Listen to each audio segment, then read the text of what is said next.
This is a podcast about one woman's mission to help entrepreneurs and business owners write better business books. Each week, we tackle your writing excuses, because there are excuses too, and help you beat the blank page of doom so that you can write the book that'll grow your life and your business. Now here's your host, Vicky Fraser. Hello and welcome to the 1000 Authors Show. I'm Vicky Fraser and mostly I'll be a low-rent Axl Rose, and this is my husband, Joe. Hello. Hello. That only makes sense if you're watching the video recording. Because you look like a low-rent Axl Rose. I do a little bit. I need a banjo. What? Maybe. Yeah, I've got a really nice headband, which is really nice, but then I think I've made a sartorial error with the t-shirt, which is stripy. Basically look like I've got dressed in the dark today. It's not a great look. You're very lovely. Thanks. You never say nice things to me on the podcast. I know. So we are not drinking anything because Joe didn't complete his preparations for the podcast while I was Terribly poor prepared. It's like 1 o'clock on a Monday. I have water. I'm fine. Nothing. I have just had a coffee though that has made me feel a little bit, you know, like when coffee goes a bit too far and you don't just feel like a little bit perky, you just feel a bit squishy and a bit like you might just want to sit down and do nothing. Yes. Yes. We're also, although we don't sound it, quite excited because there are builders working on our house. Knocking big holes in the house, doing things. Well, we knocked big holes in. We knocked big holes in. They're weatherboarding the side of the house, and then they're putting in sole plates and all kinds of good stuff. Yeah, making the house stronger. It's going to be good. It's all good. So I have a question. Why can't men just pee in the toilet? Why do they have to pee all around the toilet? Anyway, I'm going to leave that there. Right, what are we reading this week? Joe, what are you reading this week? I am technically not reading anything at all because I have just finished a book and I'm now like, what comes next? Wow. And there's a stack of about 900 books, because what happens is Vicky reads books about 3 times faster than I do. And then every book she reads, she says, oh, you should read this. And then I go, well, yeah, but since you last said that, I've read like a quarter of a book, and then she says it again and again and again until I've got this massive stack of books that I haven't read. Okay, well, what have you just finished reading? I've just finished reading Heinlein,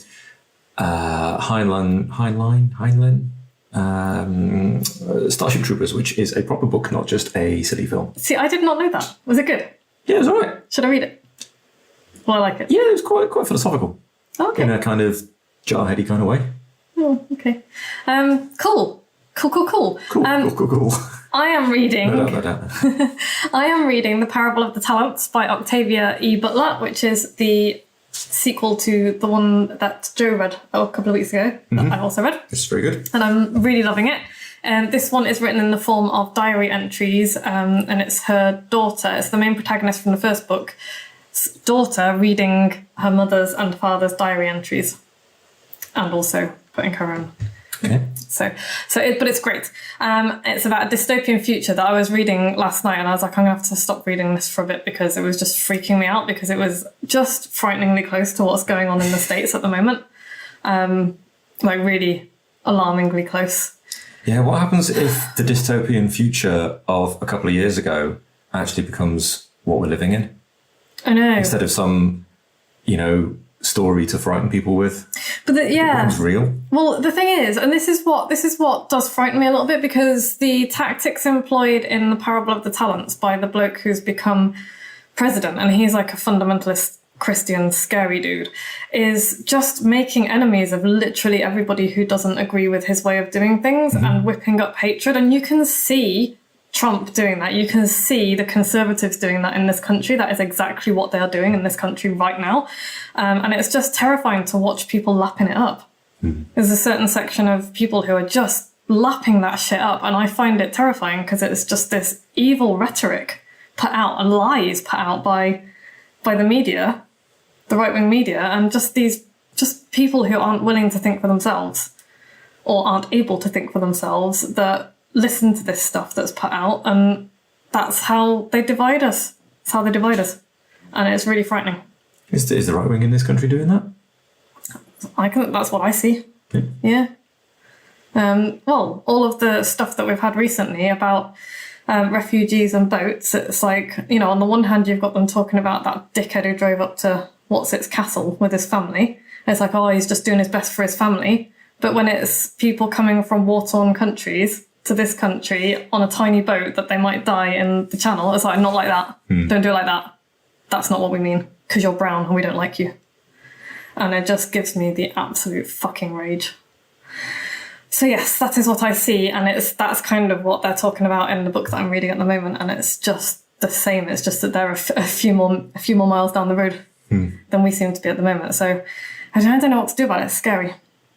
So yeah, so that's my non-fiction, except it feels that's my fiction, sorry, but it feels frighteningly non-fictiony. And my non-fiction that I'm reading is Don't Touch My Hair by Emma Dabiri, which I mentioned last week, but I haven't started reading it. And it's brilliant. It's brilliant. Again, kind of horrifying that people treat other people the way, just the way they do. But also really fascinating as well, because I'm learning all sorts about the history of hair. And not just black hair, but like hairstyles around the world. And you think about hairstyling as a language almost, all of its own. And it's a status symbol and status identifiers. It's just really, really, really interesting. So I thoroughly recommend that book, which we're reading in Bookaholics Anonymous at the moment. Nice. And yeah, so what have we been up to in the dingle the last week? Well, what did we do? A fortnight ago, we smashed all of the panels out the front of the house. Yeah. With the intention that the sole plate was going to be fixed last week, and we were going to spend the weekend just gone putting panels back into the house. Yes. But the sole plate didn't happen, so we painted the office instead. Yeah, we've the inside was already painted outside of the office, which has been bugging me for ages, because we'd kind of done one wall, that wall there on the outside, we'd done 2 coats on, and then I'd kind of done 2/3 of the front of it in blue, and then we just abandoned it, and it's been bugging me we couldn't for get a shade months. of blue and change to yellow, and it's just It's Cornish cream. yellow. Cornish cream. It's a very nice colour, I like it. And now we've done the whole thing is one coated, and it's like, I feel better now, so I'll probably sit like that for another year, and then we'll do another coat. Also, we took the tiny sheeps up to their paddock. We did. And they were so well behaved. They were so good. They do like a little walk through the village. They do like a little walk through the village, yeah. Okay. Anyway, we're now 7.5 minutes in. We've done nothing. Well, I've social commentary, important things. Okay. When you watch the news, think about what you're reading and how it's being presented to you, please. And then think for yourself. Make your own mind up. Okay, so this week we are talking about writing about yourself, which everybody hates doing. Mm-hmm. And this was riffing off a question that I got from one of Team Moxie in one of our power hours. Mm-hmm. moxiebooks.co.uk/power hour, if you would like to join us, because it's really great. And she had asked, how do we write about ourselves? You know, she finds it really difficult to do it. How do we do it? Okay. If we're talking about pages and stuff like that. So I'm thinking about the about page on your website specifically, and the author page in your book. And I'll start with the author page in your book. But first of all, why do you want to do this? Why would you want to talk about yourself? Basically, because people are nosy. We want to know about the people that we're learning from or buying from. If you are buying from a company that isn't just a commodity, it's like, I don't really give a shit about the people behind who's selling me diesel, frankly. Although that's not entirely true. I kind of do, but I have to buy diesel, so it's like I don't really have much choice. That was a bad example. Biros. You know, I don't buy Biros either. This is, let's just move on. Right. Commodity stuff. If I'm printer paper. Well, no, because even then I want eco-friendly printer paper. But then I don't really care about the people behind it. That sounds awful. I care about people, but I'm not that fussed. So maybe what you're discovering via trying to find something you don't care about the people is I care about everything. Is that you do care about people. With the printer paper, I care that it's eco-friendly or recycled or whatever, but I'm not going to go to the about page of their website, probably. But if they say, you know, we like chopping down rainforests and we do this and we do that, then you're going to be like, well, I'm not buying your paper. But if they say, you know, we sustainably and we farm and we plant twice as many trees as we harvest and, you know, then you'd be like, okay, maybe I'll buy your paper. So I think what I've done is argue myself out of my point that not all of it doesn't always matter. It's like it does always matter. I think it does always matter. It does always matter. And just because we're nosy, and particularly for the kind of businesses that most of the people listening to this are going to be selling, like we're going to be selling courses and one-to-one services and things like that. Yeah, you want to know who you're working with. Even more important to know who I'm working with, yeah. So that's why. The other reasons, this is for the About page on your website, it's actually the number 2 most visited page, stat-wise. Really? Yeah. And so I've got a few more stats for you as well. So when asked, when you get to a vendor website, which section of the site do you look at first? Just over 47% said products and services, 33% said homepage, and 16% said about company info. So that's like 16% of people who the very first page they'll go to is the About page. Effectively, who are you? Exactly. And that source there, by the way, is co-marketing, KO marketing. Another stat for you, when asked once you're on the homepage, what information do you want to see available? 86% of people said products and services, 64% want contact information, and 52% want about information or company info. So that's once they've got to the homepage, that's what they're going to be looking for. And again, that's co-marketing. And then a study from Aweber showed that Aweber are email marketing company. A study from Aweber showed that a company called Quality Stocks increased its email subscriber list growth by 158% just by adding an opt-in form to their About page. So that's like a massive increase in list building, just from adding an opt-in form to your About page. So it's an important page. 160% more subscribers by adding an opt-in form on their About page. And that makes sense, because if you've got a great About page and somebody's reading it, they're like, oh, I really like the sound of this person, and then you've got an opt-in form to hear more from them. You just go, yeah. Yeah, absolutely. I want to hear more from that person. So if you do nothing else from listening to this podcast, make sure you've got an opt-in form on your About page. But we do find it extremely difficult to write this stuff, and there's a couple of reasons why. First of all, it's instilled in us from birth, and especially for girls, that we shouldn't brag. Mm-hmm. We should be humble, we should not toot our own horn, and this is all bullshit, right? We're not talking about being braggy and obnoxious, we're talking about just, things that people might find interesting about ourselves and our accomplishments and, communicating and stuff like that. And we're also worried about what people think. Well, are they going to like us? Are they not going to like us? Which is a very human way to be. We don't know what to say. What's relevant and important? What should I include in my About page? And what's too much information? Nobody wants to air their dirty laundry in public. Mm-hmm. And also we tend to think we're boring because our own lives are everyday to us. And so we can't imagine that other people will find us interesting. Sure. And so all of those, there's a bunch of reasons. There's probably many more reasons why we find it difficult to write about ourselves. That's just a few of the most common ones. So in today's podcast, finally, 12 and a half minutes in, we're going to give you a few pointers about your About info. And this is good for books and websites. So starting with books. A lot of books have only a very short blurb for the About the author. It's like a shortish paragraph. Mm-hmm. And I think that's a bit of a shame. Honestly, I'm always a little bit disappointed when I'm reading a book and it's only got like a short paragraph and it's almost like a very abbreviated version of someone's CV, where they're studying, where they're working, what they've done before. And a good example is Emma Dabiri's book, Don't Touch My Hair, because I love it. And so the book that I'm reading that she's written is very much about her life and experiences. And so she's already given us a lot of herself. But then I'm also interested in what else she's interested in outside of this, outside of her race studies and her diversity and inclusion work. I'm also interested in her as a person, what else she does, because that's not all she is. And so it would have been really nice if I had a bit more there. She might be very private, in which case it's none of my business. And that might be a decision that she's made. But if I've really enjoyed a book, I want to know more about the author. I probably go into way too much detail in my Books About page, but I'm kind of comfortable with that. Mm-hmm.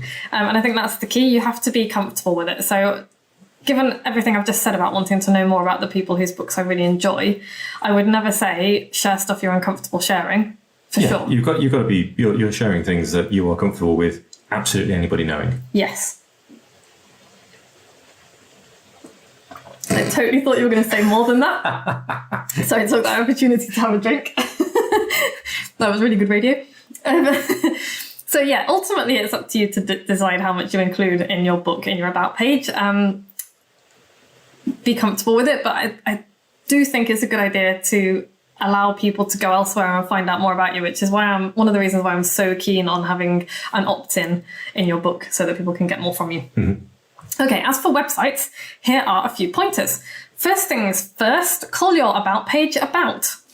Don't try and be clever and call it something else. It just confuses people. I've done that with previous websites. I'm like, oh, I don't want to call it an about page because I want to be like different. But people are looking for an about page. They're looking for about us or about me. And if they're not going to find your about page if you call it something silly or clever. So give them what they're looking for. What did you call it? I honestly can't remember. Which says quite a lot about, my choice. Second thing is to think about why people visit your about page. They're not just looking for more information, they're seeking a deeper connection with the person or the people behind the business. So they know what you do, and now they're going to want to know why you do what you do and, what your motivations are, and also a bit about the person that you are and the values that you hold. So for a website, do you think the About Me is kind of one of the... Do people go looking for more information about the person or the company after they've looked at products and decided it's relevant and all that kind of stuff? Or do they, what comes first, the producty stuff or the people-y stuff? Well, we just had a bit of that with the stats. I think most of the time people will go and look for products first. Mm-hmm. And then, once they've found them, they'll go and they'll then go and look for more information. Other times it might be that you've just heard of a company and you haven't really bought anything yet. What's this? What's all this about? So you might want to go straight to the about page, especially if it's somebody who's vaguely famous in their industry. You might go straight to the about page and have a look at them. I can give you an example. Lucy and Yak is basically my favourite clothing manufacturer at the moment. And I bought a pair of dungarees from them because my friend Jodes, hi Jodes, had a pair, and I was like, oh, these are lovely. And now I buy loads of clothes from them. But as soon as I bought my first pair of dungarees and loved them, I was like, I want to find out a bit more about these people. And that's when I found out all about their sustainability and their amazing factory that they've got in India, and how they work with people in India to make sure that everything is fair and all the rest of it is all ethically sourced. It's a really good company. They do good things. And so that I got interested in that after I loved their clothing. Right. But other times, you might go to the about page first. Okay. Okay. Second thing to think about is think about why. So I've already said that. Here are a handful of reasons that I might visit your about page, dear listener. I want to find out what type of person you are and whether or not we would get on with each other. So basically, do I want my money going into your pocket? Right. And I saw on Facebook actually earlier today, somebody calls it the 2 beers and a puppy test. Would I have 2 beers with this person, and would I leave my puppy in their care for a weekend?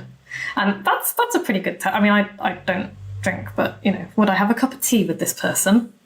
It's definitely it's one of those things that I definitely take into account when I'm interviewing people, because in my industry, I just spent a week working one-on-one with a dude, and the week prior to that, it was a different dude. But we had to have dinner together. We were in hotels. We were working all day, having a beer in the evening and eating food, and you really don't want that person to be a bit unpleasant. You don't want to spend your week with that person if he's not. Don't want to work with a raging racist, for example. Don't want to work with a raging racist. Don't want to work with somebody who's totally obnoxious or, is just offensive. So, I wouldn't want to give my company's money to them. I wouldn't want to employ them. Yeah, and nor should you. Wouldn't want to buy things off them. Yeah. A bit of a recruitment tip there as well. So, another reason why I might want to visit your about page, maybe I'm not entirely sure what you do, but I'm intrigued enough to want to find out. So I might have kind of heard of you, I might have seen you around a bit, and it's like, what does this person do? They look quite interesting. Another reason, I might want to find out how long you've been doing whatever it is that you do, and whether or not you're a real professional, or, are you honest about your experience and credentials? That's a good reason to go visit people too. In some industries, that's more important than others. Mm-hmm. Or maybe you're kind of famous, and I want to find out if all the hype is justified. I might want to go and find out more about you for that reason. So, you might want to go, and I've never been to Gary Vaynerchuk's about page. Maybe I will now. I don't know. I don't think he worries about bigging himself up, or I don't think he's the kind of person who would struggle to write about himself. I don't either. No, and good for him. Nice one, Gary. Hi, Gary. He's not somebody that I'm probably ever going to buy from because I'm not his target audience, and that's fine. But I'm kind of still fascinated by him. Here's a few reasons why I won't visit your about page. I'm probably not going to visit it if I'm just there to shop for a commodity. Although, having said that, I do want to know if the stuff that you sell is made in a sweatshop or an ethical factory or whatever. So, I might go and have a look if I'm not sure. And I want to make really sure that the cosmetics and toiletries I buy are vegan, not tested on animals, and eco-friendly as well. So I will go and check out those credentials. I always used to say, and this was me just parroting what I'd heard other influential copywriters say, that your about page isn't about you, it's about your customer. And that's not true. I was wrong. They're wrong. Your about page is very definitely about you, but it's about you as far as it relates to what your customer wants and what they want to know about you specifically and how you can help them. And that's really important, but it is totally about you. So a couple of things to keep in mind. Does anybody care about your mission? Because that's one of the things that's always trotted out on a company about page is like, our mission is to deliver really great envelopes. It's like, is it though? Well, there are missions that are important and interesting and would steer you towards using them. Exactly, that's why. Is your mission worth talking about? Absolutely. Okay. If you're just selling pens, then your mission might sound a bit contrived because it might do. Go on. It might do, yeah. Make your argument. I'm going. What's that company that sends us big boxes of loo rolls? Who gives a crap? Who gives a crap? Yeah, they're great. Amazing. Right, step one, they send us loo rolls so we don't have to go and buy them or carry them around. Yeah. Great. But their mission, they spend their profits on digging toilets in places where there aren't any toilets. But they are a really good example That's a mission. of a commodity business that has decommoditized itself. Yeah. Like, I am never going to buy any other toilet roll, even though it is a commodity technically. For me, buying toilet roll is no longer a commodity purchase because I've got behind their mission. So that's a really good mission. What I'm talking about is if you put on your webpage that my mission is to deliver. Make the best widgets in town. I mean, I have actually seen people's mission written as our mission is to aim to meet your expectations, and it's like, wow, that's depressing. So we hope to meet your expectations. Yeah, so don't do that. If you've got an amazing mission that really, it's basically been overused, the word mission has. Yes. It's been really overused, like the word solutions and innovative. Have no place on anybody's website or marketing anywhere ever. That's not quite true, but mostly they shouldn't be used because they don't mean anything. They're too vague and they cease to mean anything. Okay, so Elvis and Cressy are another good example. They make really expensive bags and luggage and things from decommissioned fire hose from the London Fire Service. Right. And they give a proportion of their profits back to the firefighters charity.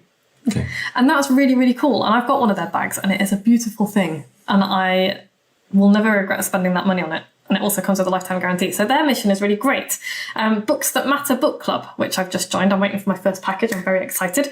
They've got a mission as well. It's not just a book club. They are sending books out, specifically curated books that are written by and for and about women. So, for example, one of the books that featured was Beloved by Toni Morrison, which is really well-known vintage classic. Toni Morrison's a Black female author and wrote social commentary, fiction novels, and they're just books that matter, basically. They want to, that's their mission, is to, I should probably have looked up their mission. I did not, and now I'm flustered. So yes, missions. Okay, so does anyone care about it? Is it actually a mission, or is it just a thing that you do? Yeah, are you just paying the mortgage, or are you trying to achieve something with your business? Yeah. So I have a mission. I know other people have missions as well. My mission is very important to me. It informs everything I do. If you have a reason for doing things that informs everything you do, then for me that's probably a mission and it's worth talking about. Mm-hmm. Otherwise it's just paying the mortgage, which is fine and there's nothing wrong with that, but don't call it a mission because people will see through it. Another thing that I think puts people off writing their about pages or makes it difficult for people is you don't have to have a rags to riches story. The entrepreneurial world abounds with stories of, I had to gnaw off my own leg to feed myself and blah, blah, blah. Mm-hmm. And that's fine. that's fine. It's very inspirational, and all the rest of it, but it's not incredibly relatable to most people. Thankfully, most of us are not in that position. Most of us have not gnawed off our leg. Yeah, and Ash Amberjay is a really good example of this. So I love Ash Amberjay. She's an amazing copywriter, and I've been a fan of hers for ages. I've been on her email list for ages. And her story is really inspirational. It's really interesting. She was lost both of her parents fairly young and ended up living in a car with her last $20 and was like, I need to do something about this. And it is a really inspirational story, but I can't relate to that really on that kind of level because thankfully I've never been in that position. Mm-hmm. And the reason I'm kind of mentioning it is because after I read that story, and she's a very good writer as well, obviously, I was like, oh, well, there's no point in me telling my story because I haven't got that kind of, I just haven't got that kind of inspirational story. And that's okay. I don't, for a long time, I thought I had nothing interesting to say. Mm-hmm. But I do. It doesn't have to be, you don't have to have a super dramatic life and death story. Saved from a volcano at birth, that kind of. Yeah. If you do, that's great. Tell it. Absolutely tell it. But don't feel like you have to. Because you don't. You want to tell your story truthfully because people will relate to it. There are going to be plenty of people, well, I don't know, hopefully not too many people that really relate, specifically to Ash Amberjay's story as well. The people who really genuinely have been in dire straits, poverty, that kind of situation, they will relate to that story and other people will find it inspirational. But you don't have to have something like that. You can tell your story. And if you think, it's a fairly everyday story, I've thankfully never been in that position. So have a lot of the people that I work with. And that's okay. So that they're going to relate to my story, which is, not quite as dramatic, but still important. Yeah. Okay, so another thing to think about is fun facts. Do you include fun facts on your About page? Maybe. Are you fun? if you're fun, include some fun facts about yourself. Do you have some facts? Yeah. If you are a funeral director, maybe it's not appropriate to include fun facts, but people are still going to want to know who you are and why you got into it. I know somebody who's an undertaker, a woman who goes to the Pulse studio, which is unusual because there aren't that many, or there never used to be that many female undertakers. And so I would be super interested in her story. Why did she get into that? How did she get into that? It's not the kind of thing that will attract most people. So it takes a special kind of person, I think. So yeah, that kind of story goes really well. Maybe not fun facts though. Yeah. Not really the kind of vibe they're looking for. No, although having said that, I have life insurance from a company called Dead Happy, and they're freaking brilliant. They're hilarious because, everybody dies. And why not make a bit of light out of... They're certainly not going to be everybody's cup of tea, but they really appealed to me. But it worked for you. Yeah. Talk about fun facts about yourself because you never know where it will lead. So I ended up with a client in my membership group for many years, and she joined purely because of where we live. Because we talked about our village and the house that we're doing up and all the rest of it. And we live in the same village that her uncle used to live in when she was a little girl. And so she came here as a tiny child. Right. And that was what was like, oh, wait, what? And that was the hook. Yeah, so you never know what's going to hook people in.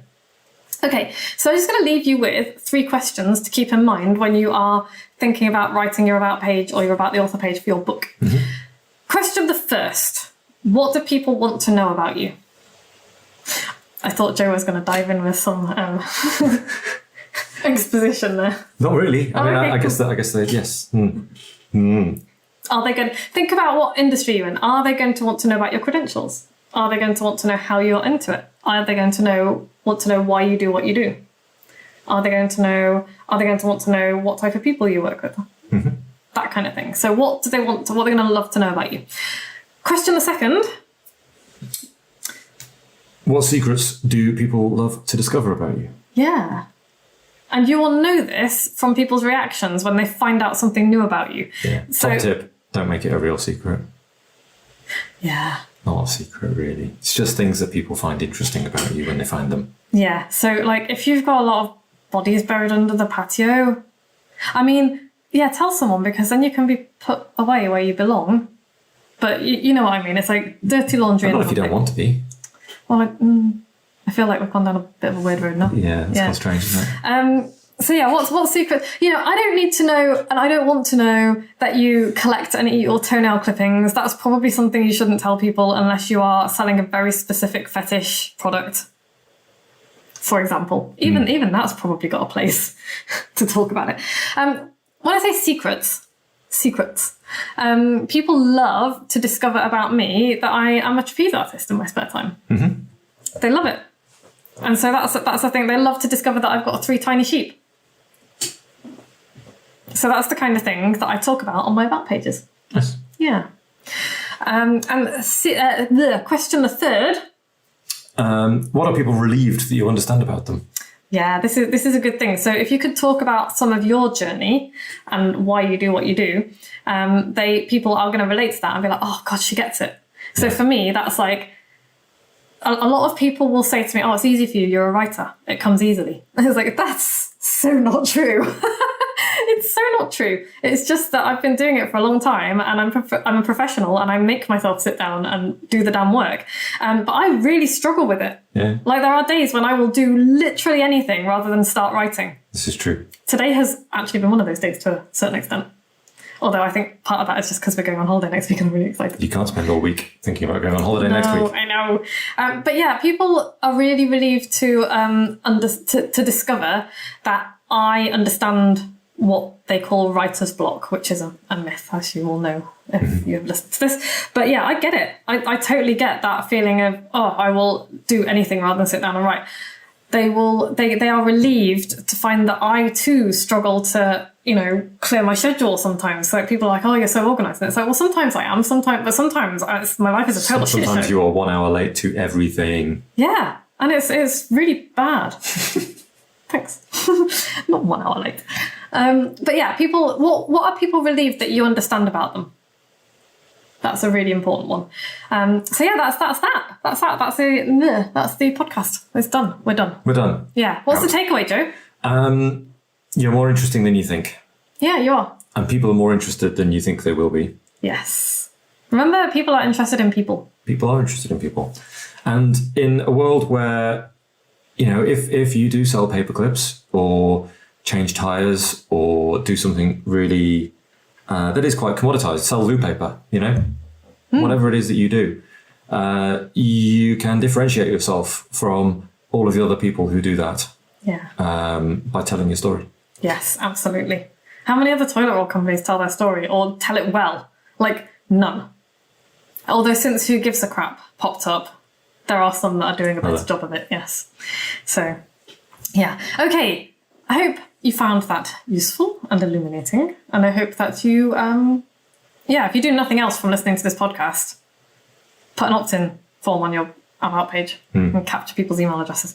Right, we have a review, Joe. We have a review from Kyle Heath, and he left this way back in 2017. Wowza. Yeah, he gave us 5 stars, and he said, listen because kittens. What did he say? Because kittens. No, I have not lost my marbles. That title is an example of what Vicky teaches. Psychology mixed with real-world business actions that will make you more successful. You can measure success any way you like. Money, time, holidays. There are no rules. Vicky knows this, and you will learn more than you thought. Have you got 33 minutes today? You have. No excuses. I dare you to listen and tell me that this is not awesome. Oh, thanks, Kyle. Yeah. Thanks, Kyle. We dare you to listen. No mention of me, though. No mention of you. Well, Joe, everybody loves you. You're the real star. Kyle doesn't. Of this show. He asks about you. Does he? Yeah. Anyway, coming up next week, we have got... Well, not we, actually. I interviewed Camila Aguero. Hi, Camilla. Hi, Camilla. And we talked all about writing books and courage, and the courage it takes to write a book. Nice. So yeah, that's a good episode. I really enjoyed interviewing Camilla, and and Joe and I will be back the week after that, and we'll be talking about something. We will. Yes. In the meantime, you can join Team Moxie for daily live writing sessions at moxiebooks.co.uk/power hour.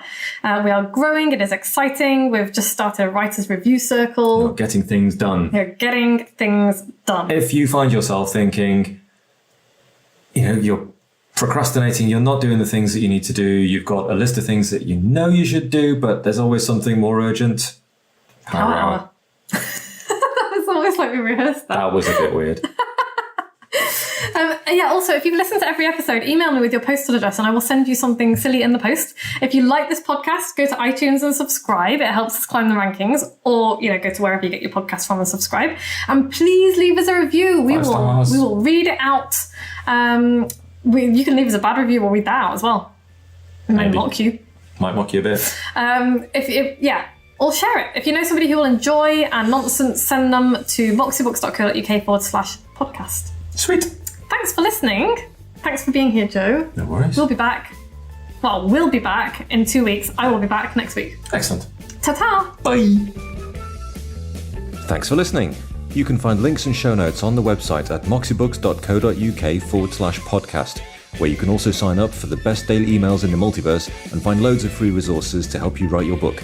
We'll be back the same time next week with more tales from the book writing trenches and the latest on what the tiny sheeps have been up to.